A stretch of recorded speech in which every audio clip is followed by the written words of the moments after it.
This is the London Fintech Podcast, brought to you by your host, Mike Ballerman, bridging the worlds of suits and t-shirts, of finance and technology, bringing you insights, stories, and inspiration from the golden age of opportunity and innovation happening in London right now.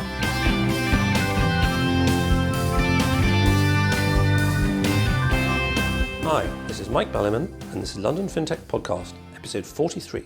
And I'm delighted to be joined on the show today by Ruzbeh Bacha, CEO and founder of CityFalcon. CityFalcon's mission is to democratise access to financial news, thereby creating a level playing field for all investors, whether retail or institutional. They provide comprehensive, real-time and relevant financial news which is free for consumers and a modest fee for business. We'll turn on to them in more detail later in the show. Ruzbeh has won a clutch of awards, for example from Twitter, UBS, Standard Bank and the Ministry of Ontario in the entrepreneurial arena. Ruzbeh founded this company in an archetypal way in his bedroom, and it has now grown to over a dozen staff. Over the period, he has blogged in an impressively honest way about the journey and what it's really like being a young fintech. Those of you who listened to the previous show, LFP042, the 2016 New Year special, will have heard me take a deep dive into media distortions. In essence, for a whole bunch of reasons, there is what one might call a war on truth. This applies whether it's the mainstream media on war, the euro or health, all the way down to the well-known phenomenon that people post only about the sunny side of their coin of life on Facebook. And this is as true in fintech as any sector. In fact, fintech is probably more hyped than anything I can think of at the moment. So, as with LFP039, when Alexander Gaillard was on the show talking about the life of a European fintech startup, we're here to talk about real primary journalism, as Julian Assange calls it, interviewing a coal miner who has been at the coalface long enough and is honest enough to share what it's really like. Plenty to talk about, so let's get on with the show. Hi Ruzbeh, thanks for joining me today. Thank you, Mike. Thanks for having me. And I still remember 2 years back where we sat down discussing our business ideas, and I guess we can say we've achieved reasonable amount in the last 2 years. Yes, that's true. I was remembering it myself as well. It was near London Bridge and we had coffee, and it was literally just at the time I was looking at launching a podcast in this sector, and so naive was I about the tech scene as such that I didn't even know Google Campus existed, where I hung out quite a lot, and I think also at Silicon Drinkabout, which I went to for about a year or so before I moved on from just looking at the startup scene. And it's very interesting that what goes around comes around. I've noticed myself that people doing startups and people doing larger companies, most of them don't really realise that actually being kind and helpful to people goes a long way. It never goes very far in terms of getting help from them tomorrow, but you never know what happens later in the scene. And as you say, we've grown along the way. And we'll come on to how much you've grown soon. So one of the things we were talking about at the time was you've got a whole bunch of backgrounds in big companies like Microsoft, Skype, Nokia, and all that kind of thing. But you're originally from Mumbai, or not that long ago, I've forgotten now, from Mumbai in India, which used to be called Bombay when it was part of the empire. Yes. And just going back to my journey and thinking about why I'm doing things that I'm doing is going back to what my hero, who is my dad, did when times were tough in India. So not very well educated, but a lot of responsibility with the family. And what he did was he never kept his money idle. He would always invest in money, be it in mutual funds or be it in IPOs or whatever little he can understand. But what that meant was that with inflation skyrocketing in India, at least our returns kept pace, and today he could help me and my sister provide the quality of education that I'm really thankful about. Yes, it's an interesting concept really, in that many people seem to treat money passively. They just lock it up, or actively in terms of spending it. But going back to the parable of the talents, there's something else you can do with it, which you can use it in a creative way to create things. And as we'll come on to later, when you're creating things, you can certainly burn through money fairly rapidly. And talking about this word, which is very unpolitically correct, immigration is a very hot word in Europe as a whole at the moment. One of the things I'd like to sort of focus in on, which is that the dialogue in the media, picking on the media again, is very simplistic. So roughly speaking, the left wing says immigration is a good thing, and the right wing says immigration is a bad thing. Both of them avoid two obvious points, which is that firstly, Britain is an island, and if we let the entire rest of the world in, which is 7 billion, the island will sink beneath the waves. And the second is that I've rarely seen, although occasionally in tech circles in this part of London, which is near the Old Street, Shoreditch the more techie area, that it really depends what you mean by immigration. There's a whole range of people. You could have some Tuareg coming to London with his camels, that's one type of immigrant, or we could have somebody like you who's got a whole bunch of tech experience and who has created over a dozen jobs. So as an immigrant, as I say, it's kind of almost a rude word. How do you see the immigration process from the outside? For me, I believe that rights of a human should not depend on where you were born, and it should be open to anyone who wants to pursue their dreams. And one of the things I struggle with is this perception that, and I'm very honest about, is that Britain's doing a favor by getting all these immigrants into the country. It's both ways, right? If we want to grow as a country, we need a lot of smart people. And as a lot of businesses would tell you, we don't have enough talent. We don't have enough engineers. We don't have enough, design people, developers. And this is what keeps us behind. This also results in cost of labor going significantly high, which means that, for example, as a fintech company, I'm just not able to compete against the big banks because I can't afford to pay that much. Yes, no, I agree. And I mean, one of the problems, of course, in the UK is the property, and property is incredibly expensive in London, which is something outside the equation here. But as you say, there is a talent shortage, and if the UK economy is to grow, somehow that needs to be addressed. And I agree entirely that the UK should improve its education process and should make more tech people itself. However, I also heard that argument 40 years ago, and I'm still waiting to see a massive improvement. And at this rate, I'll be waiting in 40 years' time. So starting with your personal journey, then you say you come from India and you work for these large companies. So how come you're ending up work for a small company now, or your own company? So I've been working for a long time, but what's interesting is that from my perspective, when I was having my day job, and I've been doing this for like 15 years, I would still get interested in the stock markets. It was something that was my passion. What is also interesting is one of my first jobs when I was doing my ACA, I had an offer to work with a big bank in a trading unit. At the same time, I had an offer from KPMG. And I went to the bank and I just looked at how the traders were trading and I said, I just can't do that, and ended up going to KPMG. But yeah, investing is my passion. A day when a market is shut, I sometimes get really bored during the day. There isn't much happening in my life. So I've done all of that. So I've worked with a lot of companies, working with KPMG, then moved on to Nokia Music. I've worked with Skype, and then we got bought out by Microsoft. I think the turning point in my life was working at Skype, where I joined the mobile team. We saw the hockey stick growth, but at the same time, I also realized the reasons why Skype today is not your WhatsApp for consumers or Slack for companies, because Skype had all the features. What it lacked were other things, which I don't want to get in at this point.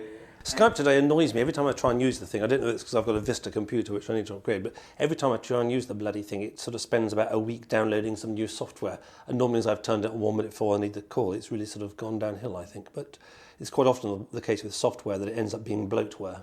I think, and again, I don't want to talk a lot of things that I shouldn't be on this show, but I think a lot of times what happens is as companies mature and as founders move out, things move on from solving a problem, running a company that's about user experience and innovation, to moving on to profitability and numbers and metrics. And just to say that Skype was a private equity owned company for a long time before it was acquired by Microsoft. Yes, everything ends up being run by accountants. And going back to 2 years ago when we met for the first time, in 2014 there really was startup mania in London as a whole, in fintech and in other tech sectors, and it was something that's sort of very exciting. I don't think that actually the reality at the moment is that one's seeing many new startups at all. They are still there, but nowhere near like a couple of years ago. And certainly for myself, I find it much more interesting having a world where there's lots of indie coffee shops, shall we say, than the big three chains which don't produce such good produce. And the same applies in tech and in fintech. It's much more interesting. There's a whole bunch of stuff going on rather than it's settled down. So 2 years on, you were a startup. You've now been going for some time. What are the things that you've found have been the main differences in reality from what you might perceive by the media, whether it's the mainstream media or indie or social media or anything like that? What's it actually like at the coalface compared to what you were led to believe before you went down to that particular coalface? That's a very good question. Before I started off on my own, the perception for me was that there's a lot of money out there, be it from angel investors because of SEIS and EIS, a lot of venture money flowing into Europe, a lot of government grants coming through to startups. But having done this for 2 years, the reality is very different. Yes, there is a lot of funding, but it's for particular categories of people. Europe still is a very risk-averse place. Investors need a reason to invest in you and your company. So I would say, and I talked about this, there are 3 categories where you will get funding very easily. If you are a rock star product manager, or if you are a serial entrepreneur, yes, VCs will throw money at you. Second, if you've worked in the city for a long time and you can raise millions by making a few calls, yes, you will be able to start your business. And the third is anything which is popular. And this thing that you learn in your MBA, which is fast second. So a lot of VCs told me that they will actually not give you money if you're innovative. But if someone has already done that before and they've shown that they're successful, they'll give you money. So today, if you're looking at blockchain, Bitcoin, there's a time where P2P was so popular. I mean, if you look at back in the day, social media was really popular. And so if you're in those 3 categories, you'll raise a lot of money and without problem, and that's what media picks up. But the reality is, if you go to level 39 and meet the startups who are sitting in the pantry area, you'll realize how difficult it is to raise money. Yes, the problem about what is the size of money, we've touched on a number of times. Ana Herrera from the Financial News was on before Christmas talking about how much money the big companies were putting into fintech. I read a report this morning which says that $15 to $20 billion, or was it $20 to $25 billion going to put into fintech? Frankly, I think that's a complete load of bollocks. And the people who are saying that are really just talking about something completely different, which is what's the IT spend in finance, which has some overlap, but it's very, very minimal overlap. And in terms of both startups but also scale-ups, the conversations I've had over the last 2 years have all been along the lines that you say. And it doesn't matter whether they're larger companies than you or smaller companies than you. Everyone has said that the worst part of it is the nightmare of raising funds. You can spend 3 to 6 months. You talk to a bunch of folks, most who don't actually sort of understand what you're doing, and all of whom have the rules of thumb you just mentioned. And if you're lucky, you get through that, and you've wasted 6 months of development time just actually getting the cash. And also that if you add up the sums of money, as you say, you used to be based at level 39, if you add up the sums of money that people raise there, it comes to nothing like these headline figures you see in media. It's utter distortions. Absolutely. And I think another way of looking at it is, if you break down into what is seed funding to what is, Series A and upwards, I have probably spoken to more than 50 investors, from angel investors to VCs to, these corporate venture teams sitting at the big banks trying to invest money in fintech. And everyone has one thing to say: we'll invest at Series A when you have users and when you have traction. I've had a case where one VC told me, we'll give you £1 million when you have revenue of £500,000. The issue for most of us UK startups is, how do we get to Series A? Because at seed funding, what investors demand is to keep the valuation low, to raise very little amount of money, which means that we cannot hire the talent that we need to be a successful company.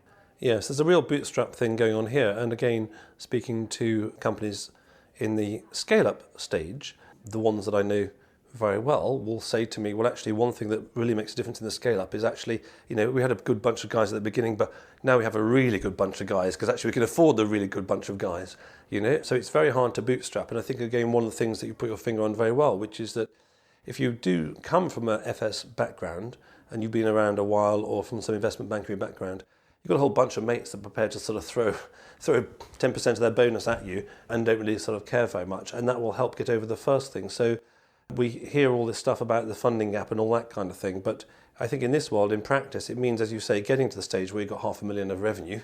And, well, if you want to call them grown-ups or not, I don't know. But the more grown-up sort of VCs will then be prepared to put the money into you.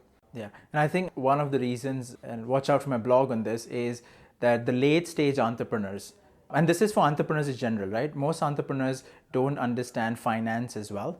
They are very passionate people solving problems, really good product people. So what they end up doing is, at a late stage where you have the bargaining power, they sign on to term sheets which pretty much are, give me the upside of common equity with downside protection of debt. So this will be a massive, 5-page term sheet, which has somehow become a standard in the industry.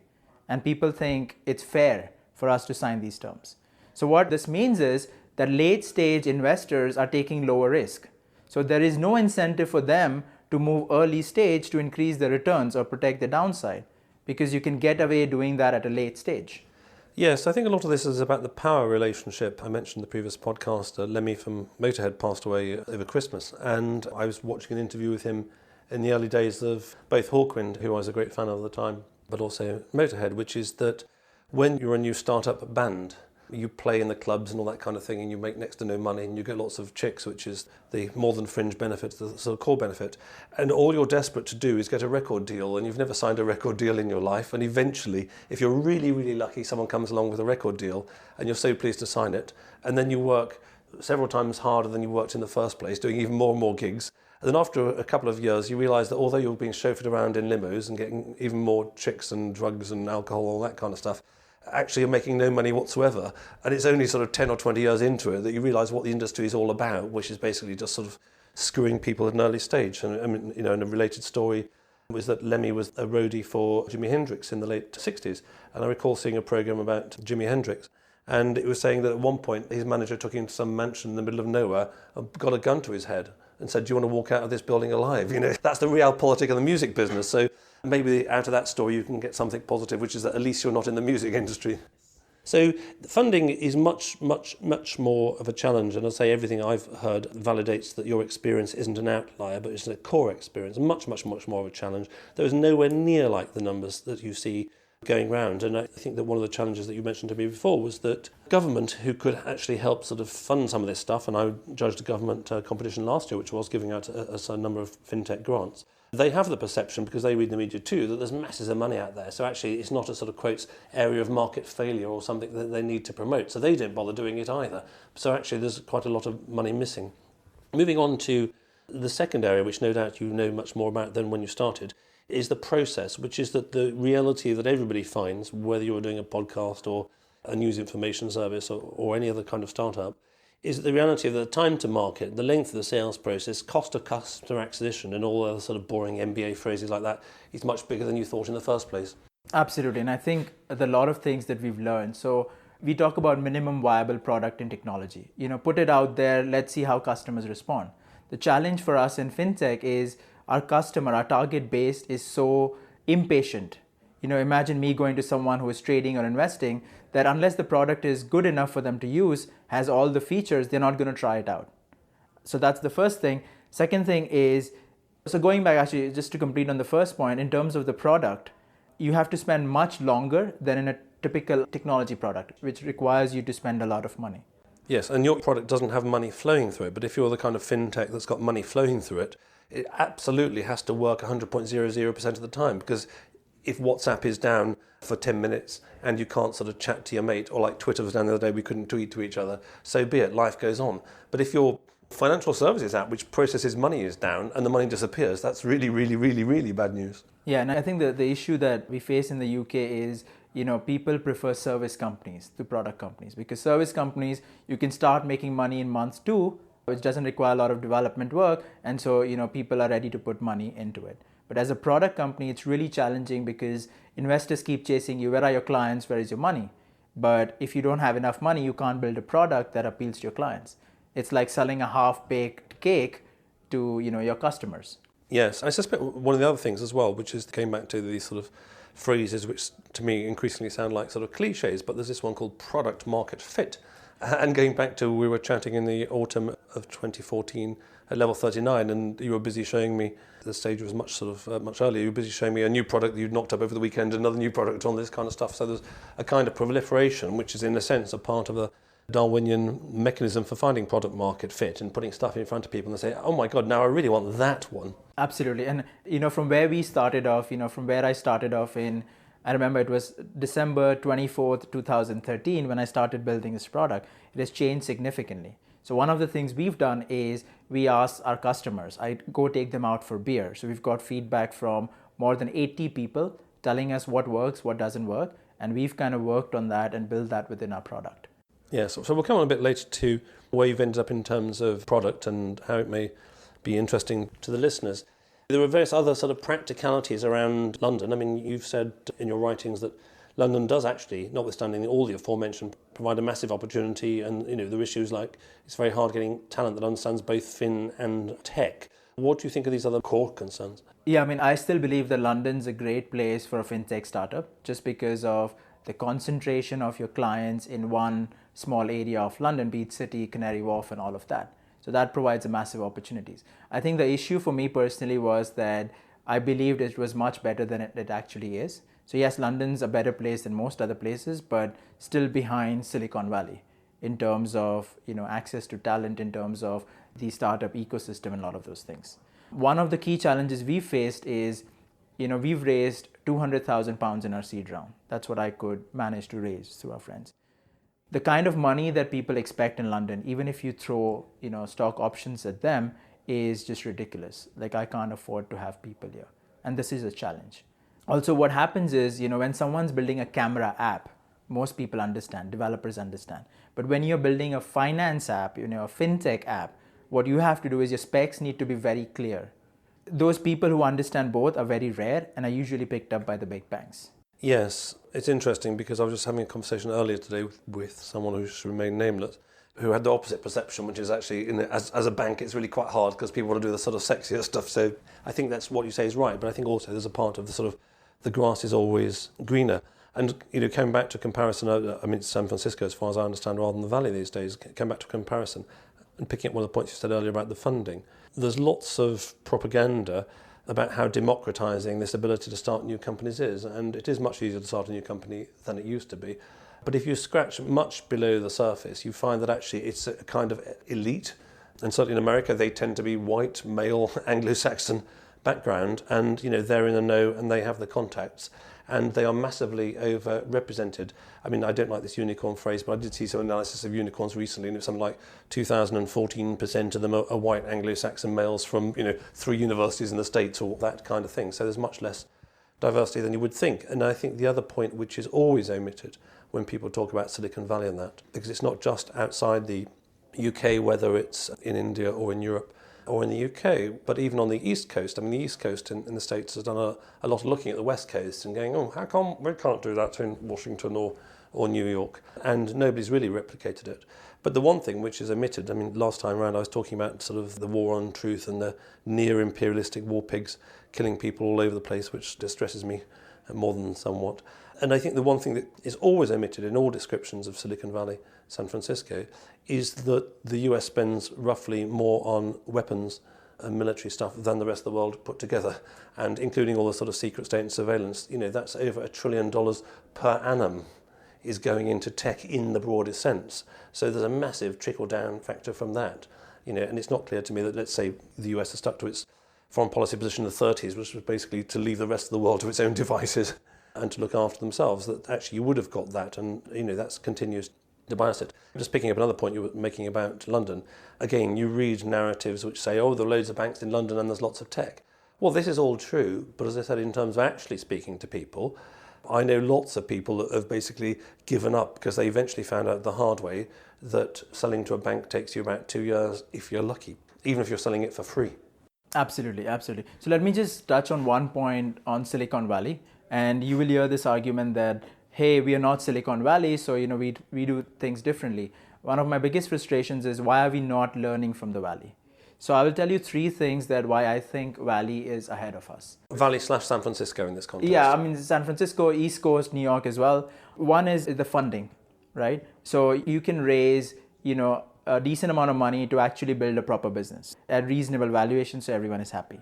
Second is the startup ecosystem. The second generation, third generation of entrepreneurs, your investors helping you to hire people, helping you in the next fundraising round, the events, everything happening is to actually scale and have impact. And the third thing, which I find really frustrating in the UK, is time wasters. There are too many time wasters in the UK. Too many podcasters. No, so I think when I say that is, so, we do have a lot of events and a lot of conferences, right, where a lot of smart people are talking about how to run businesses. We have a lot of time when you meet people, be it, investors, for example, even if they're not interested in investing in your company, they end up taking a lot of your time. Send me this, send me that. You spend 3 days, 3 weeks. And the same thing is also with the sales process, for example. So if you're talking to potential customers, it's not faster. What I love about Silicon Valley, and I've interacted with a few people trying to raise funds, is even the emails are like 3 lines, no big sentences, bullet points sometimes.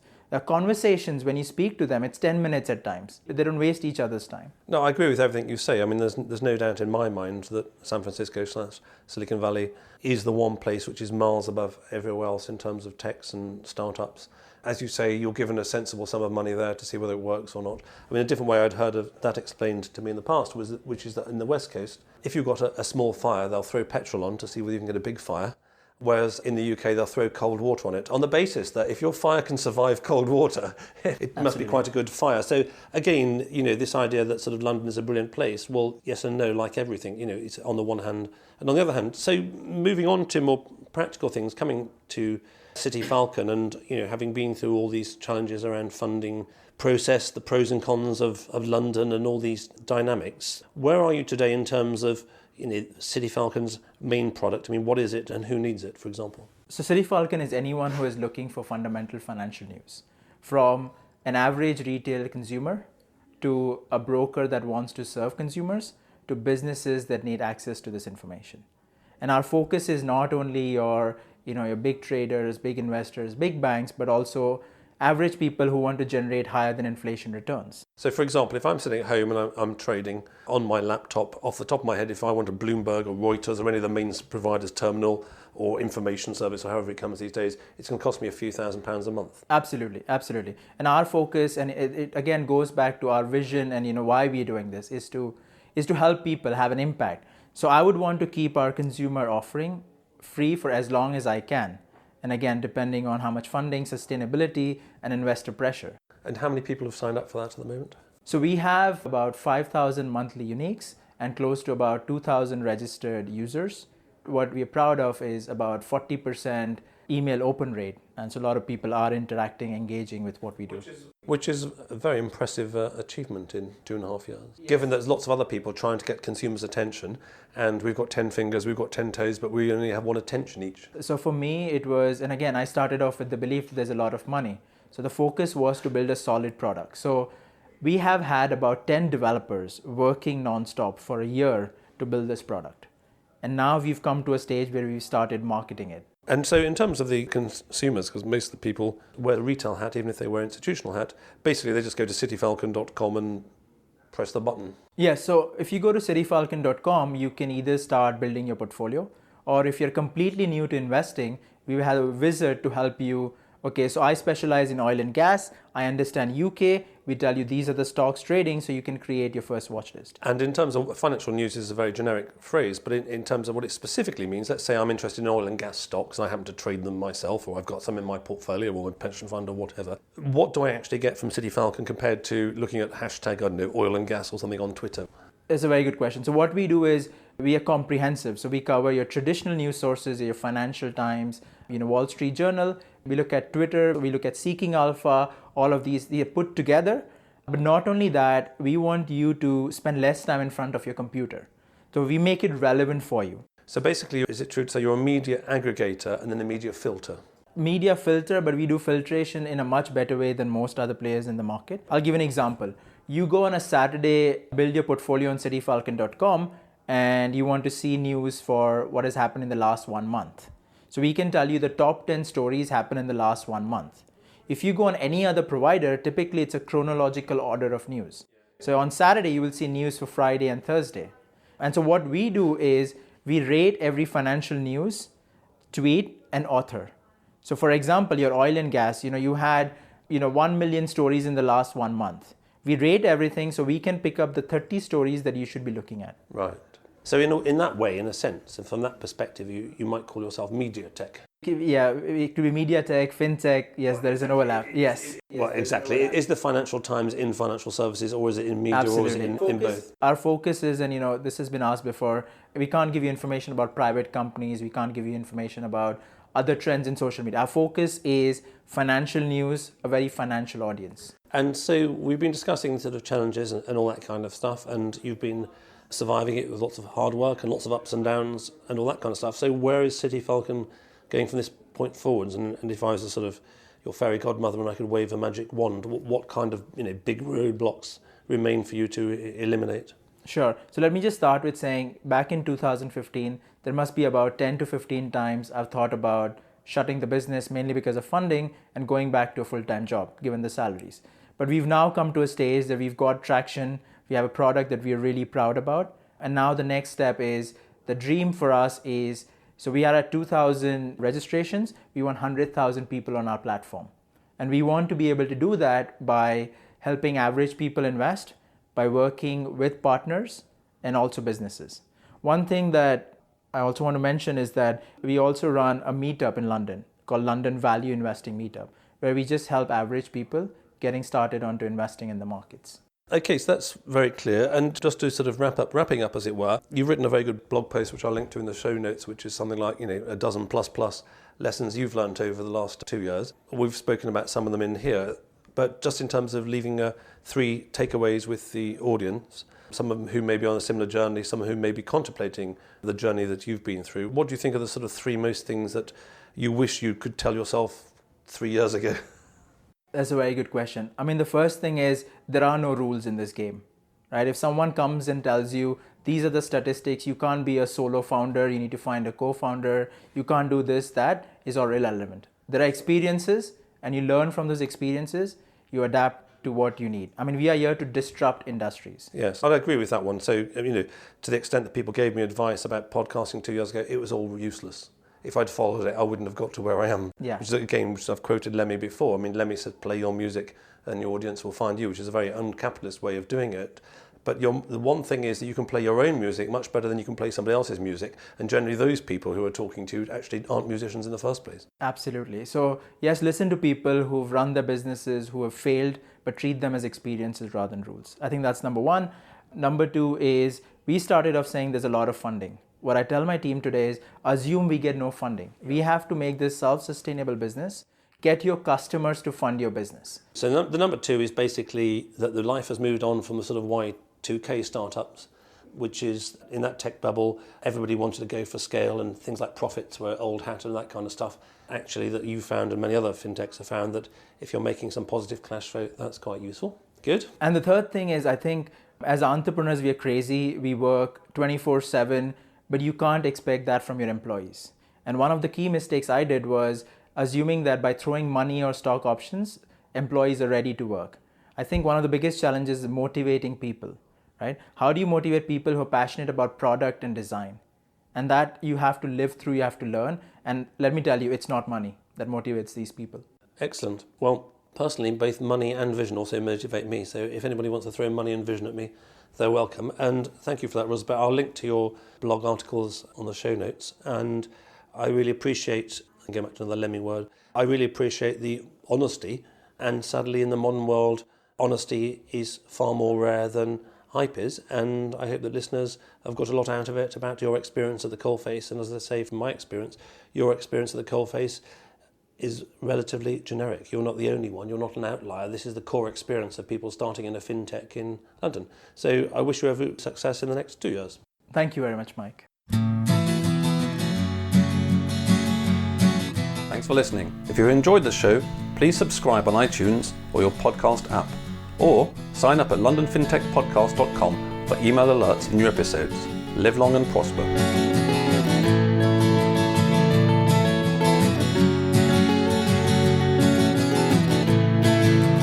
We could sit in a bend there all day, watching the firelight dance, watching the firelight dance.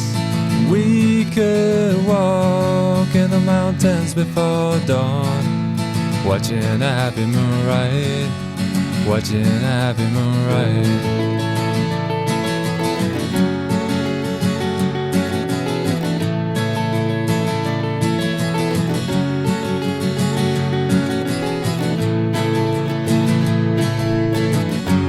Come away from the city, with the tarmac so dead and the people so sad.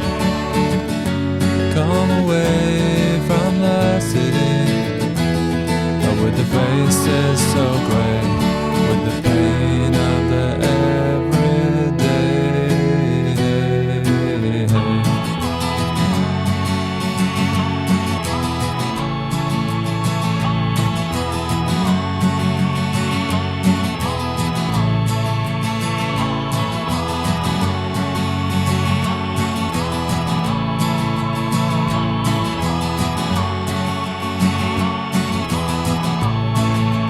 We are wild like the mountains and the trees. Can you see what I mean? Can you see what I mean? We fade in between the earth and the sky. Kiss the city goodbye. Wave the city goodbye. Wave the city goodbye. Wave the city goodbye. Watch the firelight dance with me. Watch the firelight dance with me. Watch the firelight dance with me. Watch the firelight dance with me. Watch the firelight dance with me. Watch the firelight dance with me. Watch the firelight dance with me. Watch the firelight